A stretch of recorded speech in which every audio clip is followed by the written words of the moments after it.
driving after she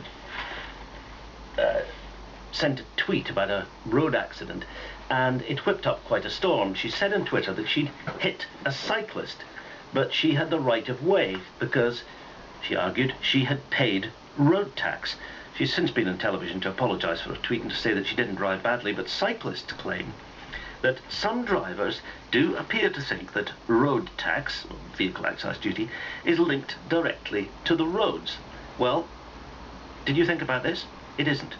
Roger Harrabin reports that anyone seeking to describe how drivers are taxed better choose their words carefully, as the licensing authority, the DVLA itself, discovered when they broadcast this TV advert a few years ago.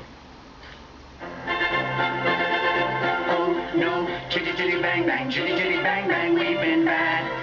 We should have got a road tax, but we were a bit lax, now we're sad. We were driving round a bend and didn't see the camera there.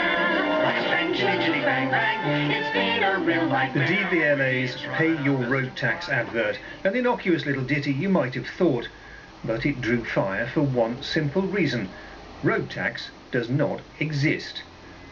It was introduced in 1909 to fund the roads, but the Treasury was soon wanting to channel motorists' taxes into the general revenue stream, and the tax officially died in the 1930s. It's now called vehicle excise duty. But its ghost lives on. Take this recent report in the Motor Trade Journal Fleet Directory. Nearly 4 in 5 UK motorists feel money generated through road tax should be ring-fenced to maintaining and improving local roads. And this is what keeps the ghost of road tax alive. It's more than a phrase, it's a political idea, implying to many of its users that cash raised from drivers should be spent on roads, not hospitals, and that people who pay that tax have more rights on the highway than those who don't. A trawl through YouTube reveals confrontations where drivers invoke the spirit of road tax past.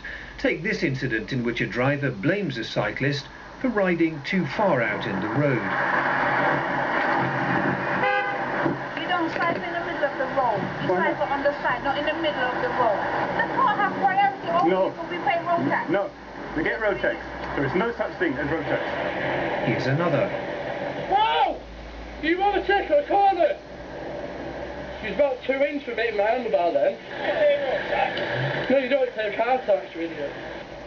Some motorists who've been cut up by aggressive cyclists may sympathise with the sentiment here, but the I Pay Road Tax syndrome so annoyed Carlton, who runs a cycle trade magazine, that he set up a website, ipayroadtax.com, to persuade official organisations to abandon the phrase. He's clearly in it for the long term. The use of language is clearly very important. It's going to be very difficult to get the man in the street, the Mondeo man and the woman in the street, to modify their language overnight. But if official organisations do so, then over the space of a generation, 2 generations, then maybe the phrase can be gradually eradicated. Mr. Reid appears to be winning, with the authorities at least. The DVLA now calls it vehicle tax. The Chancellor calls it vehicle excise duty in the budget, but the Treasury uses car tax for talking to the public. The AA says car tax too. Out of 20 drivers I approached, 15 called it road tax, nearly 80 years after that tax was officially abolished. Many thought the tax was still imposed to pay for potholes. You can change the law, you can change the official language, but changing the way people speak and think, that's a different matter. Roger Harrabin reporting. That's it. Andrew